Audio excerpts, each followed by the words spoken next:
நம்ம சேனலை சப்ஸ்கிரைப் பண்ணாதவங்க சப்ஸ்கிரைப் பண்ணிடுங்க. கூட ஒரு பெல் பட்டன் வரும், அந்த கோயில் மினி அழுத்தி ஆல் ஆப்ஷன் கொடுத்து விட்ருங்க. அப்போ தான் நம்ம போடுற ஒவ்வொரு வீடியோ உங்களுக்கு நோட்டிஃபிகேஷன்ல வந்து. கவிமகன் யூடியூப் சேனல் உறவுகளுக்கு என்னுடைய அன்பான வணக்கம். ராமாய ராமபத்ராய ராமச்சந்திராய வேதசே ரகுநாதாய நாதாய சீதாயாம் பதயே நமோ நமः. ஸ்ரீராம ராம ராமேதி ரமே ராமே மனோரமே சகஸ்ரநாம தத்துல்யம் ராம நாம வரானனே. பொன்மலை போன்ற தோற்றமுடையவரும் இளம் சூரியனை போன்ற முகம் படைத்தவரும் வாயுவின் மகனுமாகிய ஹனுமான் இரு கரங்களை குவித்து தலைமுறையாய் வந்ததும் பெறுவதற்கு அரியதுமான ராஜ்யம் உங்களுடைய அருளினால் சுக்ரீவருக்கு வந்து சேர்ந்தது. எல்லோருடனும் கூட நீங்களும் கிஷ்கிந்தை நகருக்கு வந்து சுக்ரீவருக்கு பட்டாபிஷேகம் செய்விக்க வேண்டும் என்று ராமரை பார்த்து கேட்டுக்கொண்டார். சொல்லின் நயங்களை அறிந்து பேசுவதில் வல்லவராகிய ராமர், நல்லவனே, தந்தையின் கட்டளையை ஏற்று காட்டுக்கு வந்த நான் ஒரு கிராமத்தினுள்ளோ நகரத்தினுள்ளோ 14 வருடங்கள் நுழைய மாட்டேன். ஆகையால் என்னால் கிஷ்கிந்தை நகருக்கு வர இயலாது. வானர்களின் மேம்பட்டவனாகிய சுக்ரீவனுக்கு முறைப்படி பட்டாபிஷேகம் நடக்கட்டும் என்று ஹனுமானை பார்த்து சொல்லிவிட்டு சுக்ரீவனை பார்த்து சில வார்த்தைகள் கூறினார். வீரனே, எல்லா தகுதிகளையும் பெற்ற அங்கதனை இளவரசனாக முடிசூட்டுவாயாக. இப்போது மழைக்காலம் வந்து கொண்டிருக்கிறது. இது முடிந்து கார்த்திகை மாதம் ஆரம்பமானதும் நீ செய்ய வேண்டிய காரியத்தை தொடங்குவாயாக.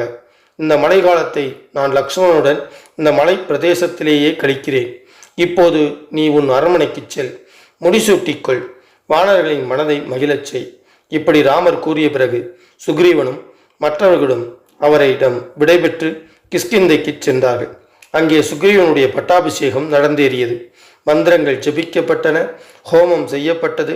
மேன்மையான ஆடைகளும் உயர்ந்த ரத்தினங்களும் தானங்களாக அளிக்கப்பட்டன.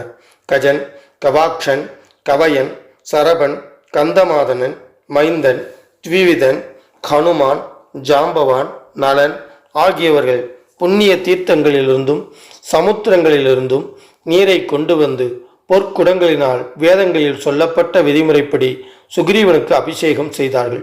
வானர்கள் மகிழ்ச்சி ஆரவாரம் செய்தார்கள். சுக்ரீவன் அங்கதனுக்கு இளவரசனாக முடிசூட்டினான்.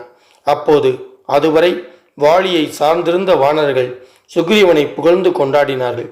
எல்லோரும் ராமரையும் லக்ஷ்மணனையும் பாராட்டி மகிழ்ந்தார்கள்.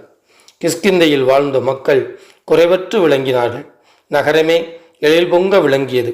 பட்டாபிஷேக செய்தியை ராமருக்கு அனுப்பிவிட்டு சுக்ரீவன் தன் மனைவி ருமையை மீண்டும் அடைந்து ராஜ்ய பாரதத்தை ஏற்றான். முகில் வளாது பெய்க, மலை வளம் சுரக்க, மன்னன் கோன்முறை அரசு செய்க, குறைவில்லாதுயிர்கள் வாழ்க, நான் மறை அறங்கள் ஓங்க, நற்றவம் வேள்வி மல்க, மேன்மைகொள் சைவநீதி விளங்குக உலகமெல்லாம். ஸ்ரீமத் ராமாயணத்தை அனுதினமும் படிப்பதால் அனுதினமும் கேட்பதால் மனதிலும் செயலிலும் அமைதி உண்டாகும். இப்பூவுலக வாழ்வில் நிறைவு உண்டாகும். 7 தலைமுறைக்கும் மங்களம் உண்டாகும். ஸ்ரீமத் ராமாயணத்தை அனுதினமும் ஸ்ரத்தாபக்தியோடு இடைவிடாது சிந்திப்பவர்கள் பூரண சுகம் உடையவராக நோயற்ற தேகத்தோடு நன்மையையே அனுபவிப்பர். இறைவனின் அருளால் சிறு துன்பங்கள் கூட இல்லாமல் இன்பமுடையவராக வாழ்வர். மேலும் ஆயுள் விருத்தி அடைவார்கள். தன லாபம் பெறுவார்கள். பிரிந்த குடும்பம், பிரிந்த உறவுகள் ஒன்று சேரும். அவர்கள் இல்லங்களில் சுப காரியங்கள் நிகழும். அவர்கள் இல்லத்தில் தானிய விருத்தி அடையும். பில்லி சூன்யம் வேரோடு அழியும். தீரா கடன் தீரும். உறவுகள் பலப்படும். புதிய புதிய முயற்சிகளில் வெற்றி பெறுவர். எடுத்த காரியங்களெல்லாம் ஜெயம் உண்டாகும். யம பயம் நீங்கும். பேய் பிசாசு போன்ற அச்சம் நீங்கும். அசுர சக்திகள், துஷ்ட சக்திகள் உங்கள் பார்வையில் நாசமாகும். எதிரிகள் மற்றும் பகைவர்கள் தெரித்து ஓடுவார்கள்.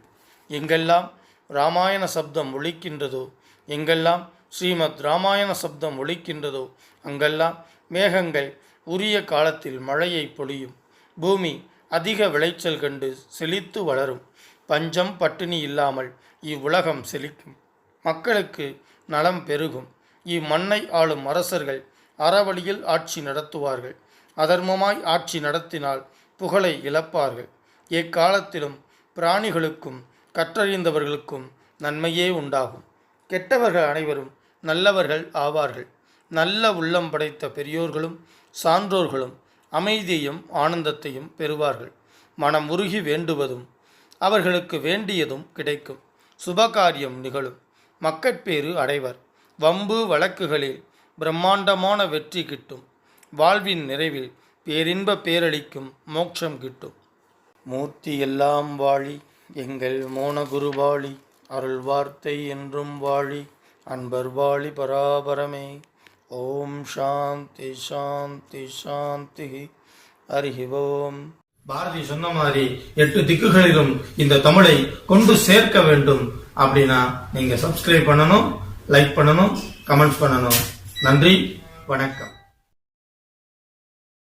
வரைக்கும் நம்ம சேனலை சப்ஸ்கிரைப் பண்ணாதவங்க சப்ஸ்கிரைப் பண்ணிடுங்க. கூடவே ஒரு பெல் பட்டன் வரும், அந்த கோயில் மினி அழுத்தி ஆல் ஆப்ஷன் கொடுத்து விட்ருங்க. அப்போ தான் நம்ம போடுற ஒவ்வொரு வீடியோ உங்களுக்கு நோட்டிஃபிகேஷனில் வந்துடும்.